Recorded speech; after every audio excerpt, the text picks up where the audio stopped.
Olá, estamos aqui nesse sábado, dia 9 de agosto, na Câmara Municipal de Duque de Caxias, com Aloysio Júnior, que é do Diretório Estadual do Partido dos Trabalhadores, e deu um tempinho dele aqui para conversar com a gente sobre o imposto no combustível. Aloysio, você quer que o trabalhador pague R$ 2 na gasolina?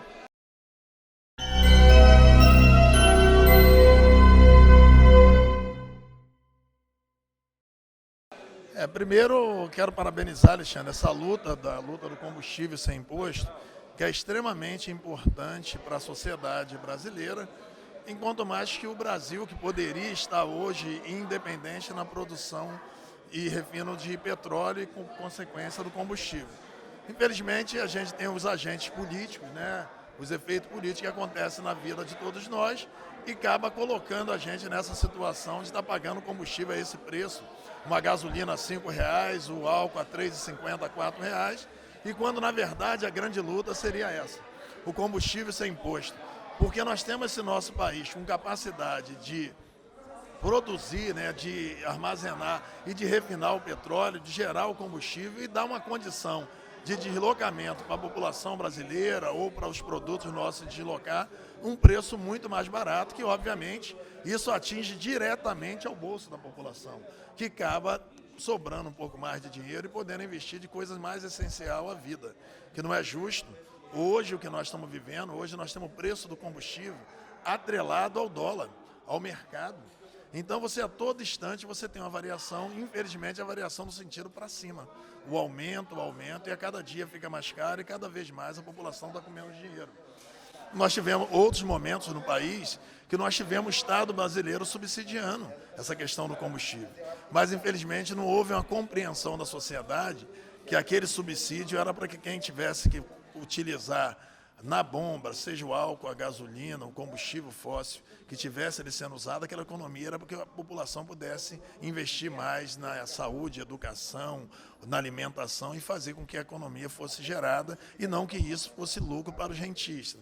Infelizmente, nós estamos vivendo isso e essa luta do combustível sem imposto é extremamente importante para a gente conscientizar o cidadão, a dona de casa, o chefe de família, como ele perde dinheiro com essas taxações que são embutidas em cima desse produto essencial para a vida do cidadão brasileiro, mas para a vida humana, né? Uhum. Quando nós tivermos o combustível sem imposto, álcool, gasolina, diesel, né, você acredita que isso vai gerar muito emprego para o trabalhador? Primeiro isso, você vai ter toda uma dinâmica de mudança na economia, que todo esse dinheiro que vai para a mão dos Político, empresários, né? do próprio político, do governo, que muitas das vezes utiliza esse dinheiro de forma indevida para que ele possa chegar com um retorno de serviço para a população, se isso ficar na mão de fato do cidadão, você tem uma economia funcionando melhor, que o cidadão ele não vai pegar esse dinheiro, ele não vai juntar. Ele vai pegar esse dinheiro e vai gerar consumo, e isso vai fazer com que a economia gire. Ele vai comprar mais arroz, mais feijão, vai passear mais, vai poder ir mais à academia, vai poder mudar seu carro de período em período, vai poder comprar sua casa para poder aquecer a questão da área habitacional do país. Então você tem todos os fatores que você precisa que a nossa economia passe a gerar e crescer, que esse dinheiro que vai para fora ou vai para ser mal utilizado para o governo, ficando na mão do cidadão, ele se transforma em crescimento da economia. Pô, excelente, o nosso mote é exatamente isso, é menos dinheiro na mão do político, do burocrata e mais dinheiro na mão do povo, para o cara poder abrir o seu negócio, viajar, fazer o que ele quiser com o dinheiro dele. E agora a gente falou muito aqui, né, sobre o gasto do governo com juros, pago a rentista. Isso é porque o governo ele faz muita dívida, porque ele gasta demais. Que tem todo um discurso para o Brasil, mas que agora estão todos se mudando para Portugal para fazer uso dos equipamentos públicos. Que Portugal hoje vive uma experiência e virou o oásis da classe média brasileira. Porque o cara aqui que paga escola pública, lá em Portugal, que paga escola privada, lá em Portugal ele utiliza escola pública. O cara aqui que paga plano de saúde, lá em Portugal, ele usa saúde pública. Então, seja exemplos esses que diminuir a quantidade de dinheiro na mão dos detentores do poder do Estado, que não estão legitimados, têm demonstrado, têm gastado mal o nosso dinheiro, o dinheiro público, mas que a gente tenha, para aquilo que resta, um Estado eficiente que garanta a questão essencial à vida humana, né? Saúde, educação, investimento em tecnologia. Eu acho que é o trato Bolsa Família, como se, mal comparando a pirâmide de Maslow, que a Bolsa Família é aquela base, o que é essencial à vida humana. Então, uma pessoa que ela precisa ser assistida pelo Estado com aquilo que é mínimo, o Estado tem que trabalhar para que essa pessoa não dependa do mínimo e vive na condição dela ser o próprio provedor da sua vida e administre seus próprios recursos a partir da redução dos impostos e que comece pelos combustíveis sem impostos, que é uma luta que tem o apoio nosso como cidadão. Eu também, além de ser um dirigente partidário, eu sou militante da causa trabalhista, eu sou filiado ao sindicato, sou trabalhador da Casa da Moeda do Brasil, uma empresa que é 100% pública e que ela cumpre um papel, a nossa soberania, há 325 anos, e como sindicalista e como trabalhador, lógico que a gente defende que quanto mais dinheiro esteja na mão da população, do trabalhador, da dona de casa, você sabe que a economia ela vai gerar, que isso se transforma em consumo e isso vira um círculo virtuoso e que pode ajudar o país a ser essa condição econômica. Sobre o gasto do Estado. Hoje o Congresso ele consome 10 bilhões por ano do dinheiro do trabalhador, que tudo, você sabe, cai nas costas do trabalhador. Por que você acha a gente cortar 50% desse gasto do Congresso brasileiro? Eu acho que a relação do Congresso Nacional, aqui no espaço que nós estamos, das câmaras de vereadores, da Assembleia Legislativa, é vinculado a uma fração do orçamento. O que eu acho que caberia uma grande discussão, primeiro, o orçamento da nação, do Brasil, está gerando em torno, segundo dito pelo Paulo Guedes, esse Ministério da Economia que foi criado, é em torno de trilhões, 3 trilhões, algo nesse nível. Então, quando a gente trata de uma fração, considerando trilhões, os números vão ser sempre grandiosos, vultuosos. Eu acho que a gente teria que ter uma discussão com a sociedade para entender o que é que minimamente precisa para que você represente a população brasileira. Eu acho que a gente tinha que fazer uma discussão, quanto vale ser um parlamentar numa Câmara Municipal? Independente do percentual, o que daria direito para aquele cidadão que se coloca à disposição ao crivo popular, à vontade do povo, para que ele possa fazer essa representação da melhor maneira possível. Não meramente ser uma questão de percentuais ou de porcentagem, porque você pode fugir de uma realidade, de uma necessidade, que pode ter uma distorção, onde você tem economias maiores, cidades como Duque de Caxias, Rio de Janeiro, Niterói, que você tem economia muito grande e você tem os valores percentuais muito grandes, mas você tem cidades, num país de mais de 5 mil municípios, você tem cidade que você tem um orçamento mínimo e que também não seria justo esse percentual, que não daria funcionalidade àquelas representações. Mas, de fato, é sempre importante, deva ser, que o cidadão, antes de se candidatar, ele saiba para que está se candidatando e quais condições ele terá de representação. Porque aí não poderá depois vir para o parlamento ficar alterando essas condições para criar facilidade para que, muitas das vezes, isso não seja a serviço da sociedade, sim ao seu bem-estar familiar, exemplo esse que a gente acabou de ver, aí que, fatalmente, se essas informações viessem a público antes da eleição, que uma determinada família, durante determinado tempo, passou por dentro dos seus espaços e gabinetes, 100 e poucos parentes, que gerou não sei quantos milhões. Eu acho que a gente tem que estar atento a isso, que isso é comum. Isso virou notícia, capa de jornal, lógico que foi depois do processo eleitoral, e porque se trata da família do presidente da República. Mas isso acontece todo dia nesses espaços. Isso acontece todo dia nos espaços de representação. E a sociedade não deve permitir isso. Aí, para isso, de fato, a gente tem que discutir que condições e de que maneira é financiada aqueles que irão nos representar. Eu não sei se tirar 50% seja pouco ou que seja muito, mas a gente tem que encontrar um valor justo, que pode ser reduzir até mais de 50%, isso que eu estou querendo dizer, de acordo com a realidade. Mas eu acho que a gente criar uma linha de corte, sem a gente considerar alguns fatores, né, que também pode prejudicar a representação, mas eu tenho certeza que nas grandes metrópoles, nas grandes capitais, o que se ganha para representar está muito acima do necessário, isso eu tenho certeza, e aí acho que cabe fazer essa discussão, se vai reduzir 50%, 60%, 70%, 80%, mas acho que o valor, de fato, está fora da realidade dos padrões de vida do cidadão brasileiro, isso sem dúvida. Ou seja, o político lá de Brasília, principalmente, para você, tem muita mordomia, muito privilégio. Eu acho que ele tem algo demais para fazer uma representação de menos. Eu acho que quando você desse um salário ao parlamentar, obviamente, você se fiscalizar um orçamento de trilhões, requer que você tenha condições e perna para que faça isso. Mas há excessos de você ganhar apartamento, passagem para deslocamento, verba de assessoria, para que você possa pôr combustível, verba de paletó. Isso está fora da realidade do nosso país. Eu acho que você deveria calcular que, já que em relação ao Congresso Nacional, que é Brasília, você tem toda uma questão geográfica que vai precisar de deslocamento da representação. Uma vez garantido isso, tem que receber um salário para subsistir como todo cidadão precisa. Porque as pessoas não têm que ganhar um prêmio por nos representar.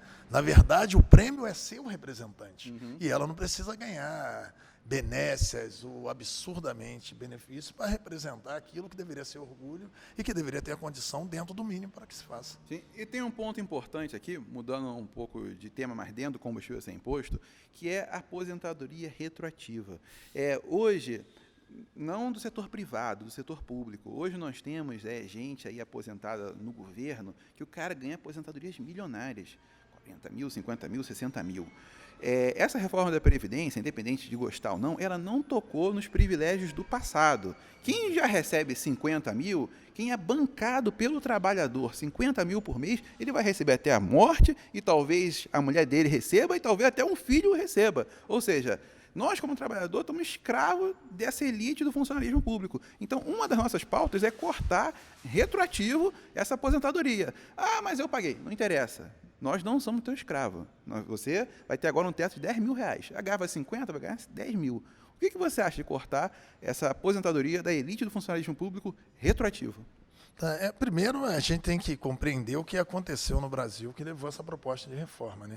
Você, ao longo do tempo, aí não é culpa desse governo, você tem os maiores salários garantidos no setor judiciário. Ou seja, aqueles que deveriam garantir para que o Estado não cometesse excesso, são o exemplo do excesso do Estado. Né? Você pega quanto ganha juiz, a forma que faz com juiz, ministros e vários outros segmentos da sociedade, promotores públicos, ligado à questão daqueles que deveriam zelar para que os excessos não sejam feitos, está na lista dos maiores salários. Depois vem o legislativo. Aqueles que fazem as leis, que deveriam ser leis justas, que você preservasse o Estado brasileiro e que, com isso, a aposentadoria não fugisse daquilo que é a realidade. E aí você tem um dos maiores salários, que são os acúmulos do legislativo. E aí você tem um poder executivo que se torna refém desses dois poderes e muitas das vezes se beneficia disso, como as aposentadorias de governadores, ex-prefeito, inclusive de ex-presidente da República, que acaba não tendo força de fazer uma agenda justa para aqueles que nos representam e fiscalizam o Estado e daria as garantias do Estado brasileiro. Quando você não consegue ali você ter uma relação republicana entre eles, acaba virando a formação num coluio de forças que só tem no cidadão comum para você poder achatar. Essa proposta de aposentadoria que estão aprovando, e o grande crime é o tempo de serviço, por mais que parte da população viva um pouco mais, essa proposta não considera os trabalhadores de origem mais humilde, que já têm estabelecido o seu teto do INSS. Tudo isso ela já existe. Eles têm que fazer regulagem para aqueles que superam o teto do INSS. Então, eles pegaram as pessoas que têm regulado pelo INSS, que tem um teto de R$ 5.800, que não chega a 6 mil e contribui grande parte da sua vida com 9% ou 11% para poder fazer jus a isso, e não pode ultrapassar disso. Se você quiser ter um cumprimento, você é obrigado a fazer uma previdência privada. É isso. Esses já estão regulados. O problema todo é que eles não regulam para cima. Eles não regulam para o legislativo, não regulam para o judiciário. Eles criaram, infelizmente, a gente sabe a importância das Forças Armadas brasileiras, mas eles não botaram as Forças Armadas brasileiras dentro do pacote da Previdência. E você tem, com todo respeito ao Exército, às Forças Armadas brasileiras, você tem excesso, mordomias, inclusive condições de aposentadorias, ou de reforma, nesse caso, que foge à realidade do cidadão comum, que contribui com o Estado brasileiro, não negando a importância das Forças Armadas, que tem suas garantias constitucionais, mas não é dentro da realidade do nosso país. Então, a população mais pobre, mais humilde, ela acaba ficando com toda essa conta, porque ela é a base da pirâmide, ela sustenta tudo isso.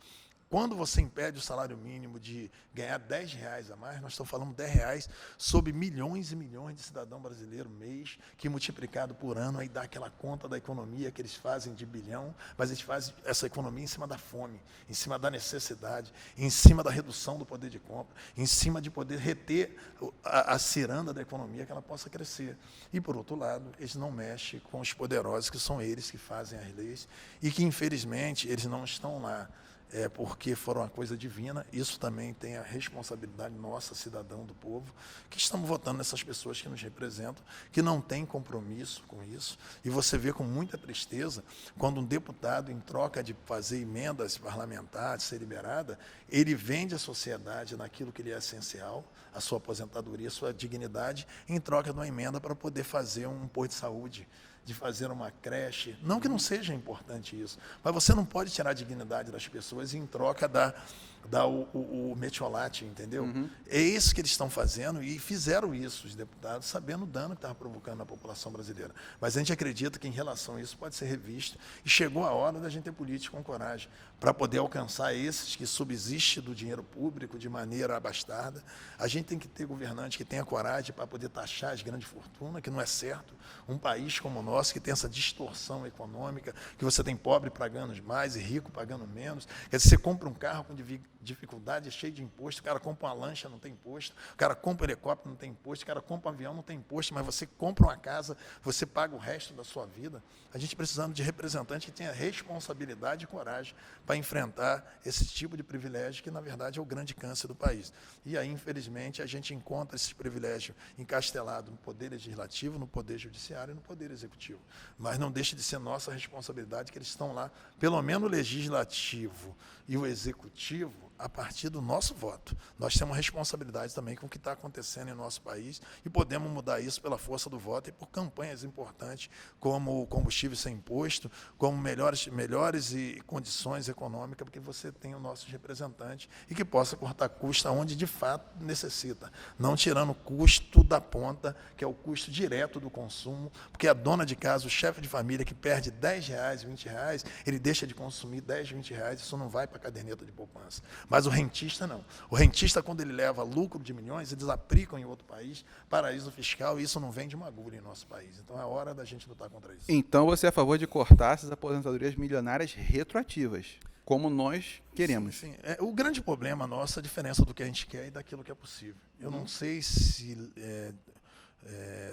a gente tem essa capacidade de retroagir, pelo menos na nossa legislação. Teremos sim, porque nós vamos colocar 1 milhão de pessoas na rua lutando por isso. Se o povo for para a rua para isso, você tem todas as garantias. Logicamente que a legislação ela serve para proteger o mais desfavorecido, a gente não pode negar isso. Nós temos o nosso Poder Judiciário, ele deve cumprir esse papel, mas ele também não possa permitir que a gente, em nome do que é justo, a gente também quebre valores importantes que é direito. Eu defendo que reduza. Eu não sei, que se puder retroagir, tem que devolver o que recebeu, correto? Se você está errado, você tem que pagar, indenizar o povo, tudo aquilo que você ficou de maneira indevida. E, logicamente, as pessoas ficaram de maneira indevida, autorizadas pelos poderes do Estado brasileiro. E aí a gente abre uma discussão que possa não mudar muito para o passado, mas o importante é a gente muda para o futuro. A gente vai colocar só assim, você não precisa devolver o que tu recebeu, mas tu não vai ganhar mais. Exatamente, aí tem acordo.